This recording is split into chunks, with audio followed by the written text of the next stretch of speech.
Hi friends, welcome back to my channel. நம்ம சேனலுக்கு இப்போ தான் ஃபஸ்ட் டைம் நீங்கள் வரீங்கன்னா சப்ஸ்கிரைப் பண்ணி வச்சுக்கோங்க. கூடவே பெல் ஐக்கான் கிளிக் பண்ணி வச்சுக்கோங்க. இந்த வீடியோவில் நம்ம ஒரு தேங்காய் வேர்க்கடலை சட்னி தான் பார்க்க போகிறோம்.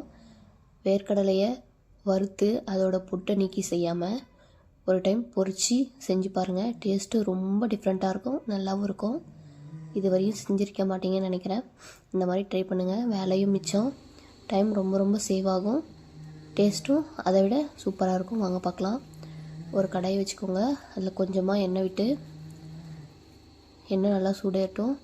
நல்லா ஒரு கைப்பிடி அளவுக்கு வேர்க்கடலை எடுத்து சேர்த்துக்கோங்க. நான் இது வந்து ஒரு 4 பேருக்கான அளவு நான் சேர்த்துருக்கேன். உங்களுக்கு தேவையான அளவு கூடவோ குறைக்கோ சேர்த்துக்கோங்க. கடலை போட்டு நல்லா ஃப்ரை பண்ணி விட்டுடலாம். கொஞ்சமாக எண்ணெய் ஊற்றினா போதும், அதுலேயே நல்லா ஃப்ரை ஆகிடும். நிறைய ஊற்றணும்னு அவசியம் இல்லை.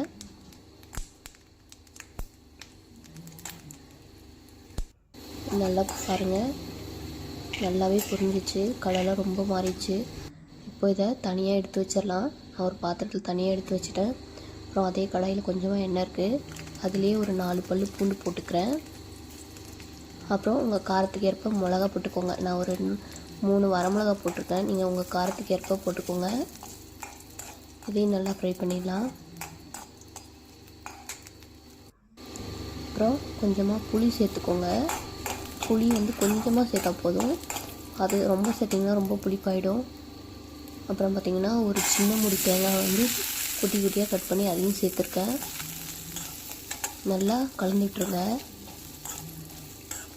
இப்போ பாருங்கள், அந்த பூண்டு அந்த மிளகாலாம் அப்படியே வந்து நல்லா கலர் மாதிரி வந்திருக்கு. இந்த அளவுக்கு வரணும் பாருங்கள். இப்போ ஓரளவுக்கு தேங்காயுமே நல்லா ஃப்ரை ஆகிடுச்சு.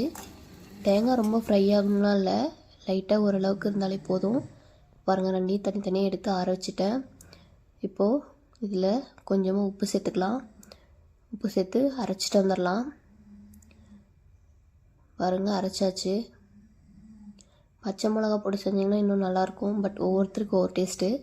நான் வந்து தாளிக்கும் போது வீடியோ எடுக்க மறந்துட்டேன்.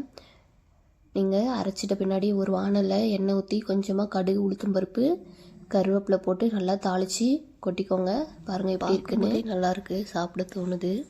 இதே மாதிரி ட்ரை பண்ணிவிட்டு எப்படி இருந்துச்சுன்னு கமெண்ட்டில் சொல்லுங்கள்.